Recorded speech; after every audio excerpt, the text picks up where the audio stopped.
안녕하세요 여러분. 오늘 10분 역사의 주제는 양난 이후 동아시아 국제 질서의 변화입니다. 연이어서 일어난 외란과 호란의 여파는 조선을 넘어서 동아시아 전체를 뒤흔들게 됩니다. 이러한 변화 속에 4대 교린으로 대표되는 조선 전기의 외교 관계도 큰 변화를 겪게 됩니다. 과연 어떠한 변화를 겪었을지 같이 한번 살펴보겠습니다. 임진왜란으로 인해서 명나라와 조선, 일본 모두 큰 피해를 입게 됩니다.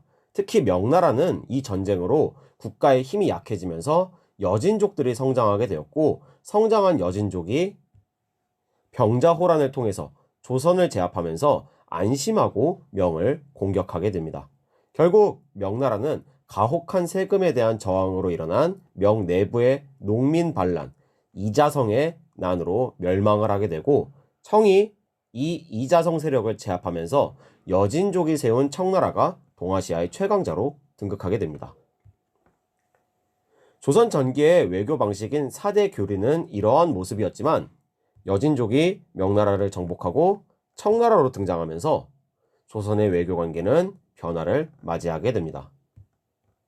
이때 일본 내부에서는 임진왜란을 일으킨 도요토미 히데요시가 사망한 다음 도쿠가와 이에야스가 일본을 다스리게 되면서 새로운 정부인 에도 막부가 등장하게 됩니다.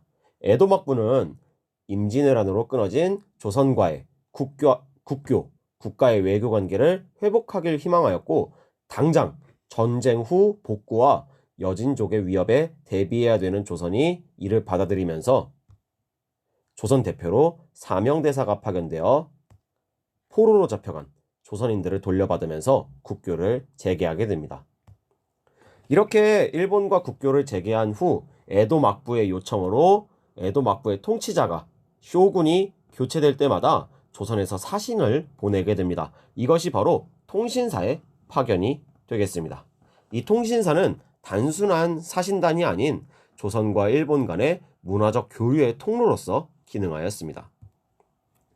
병자호란 이후 조선은 청의 요구에 의해서 명나라와의 관계를 끊고 청과 조공책봉 관계, 4대 관계를 수립하게 됩니다. 이에 조선에서 청나라로 정기적인 사신단이 보내지게 되니 이것이 바로 연행사의 파견이 되겠습니다.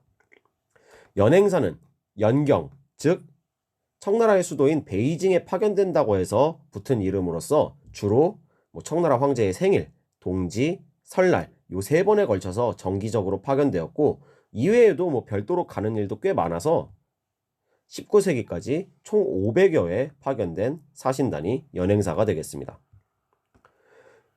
이러한 연행사가 파견될 시에 조선의 상인들도 같이 청나라로 가면서 조선과 청의 무역이 활성화될 수가 있었고, 연행사를 따라간 조선의 학자들이 청나라 학자들과 같이 교류하면서 이와 같이 연행사는 조선이 선진 문물을 받아들이는 교류 통로로서 기능하였습니다. 이러한 연행사를 통해서 조선은 서양 선교사들이 중국에 들여온 서양 문물들을 받아들일 수가 있었습니다. 대표적으로 조선인들이 가지고 있었던 중국 중심 세계관에 충격을 준 세계 지도인 고려만국전도와 서양식 기하학 등을 다룬 과학기술 서적, 또는 서양식 화포나 천리경, 자명종 등이 이러한 대표적인 서양 문물이 되겠습니다. 또한 이 연행사를 통해서 서양의 종교가 조선으로 들어오게 됩니다. 1784년 연행사로 북경을 방문한 조선의 이승훈이 조선인 최초로 세례를 받으면서 천주교가 조선에 본격적으로 들어오게 됩니다. 이렇게 서양의 문물과 천주교가 들어오면서 이를 연구하는 학문인 서학이 조선에 등장을 하게 됩니다. 이 파트의 중요 포인트는 다음과 같습니다. 짧은 파트지만 꽤 중요한 부분이 있다고 할 수가 있죠. 여러분도 한번 확인하시면서 오늘은 여기서 마치겠습니다. 안녕.